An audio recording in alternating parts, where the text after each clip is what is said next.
It is used to nesting piece one by one. There are 6 types of nesting methods. Normal, the pieces are neatly arranged in sequence. Sequence left and right pieces alternate. The directions of the left and right pieces are the same, but the positions are different. Reverse, the left and right pieces are oriented in opposite directions. The left piece one direction. The right pieces is opposite direction. The positions of the left and right pieces are different.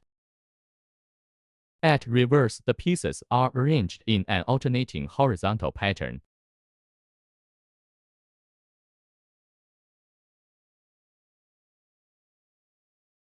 Interleaving, left and right pieces are arranged symmetrically.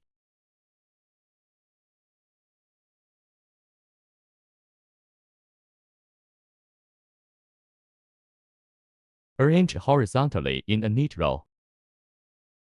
At interleaving, the arrangement directions of the left and right pieces are different. Arrange horizontally in a neat row. Thanks for watching.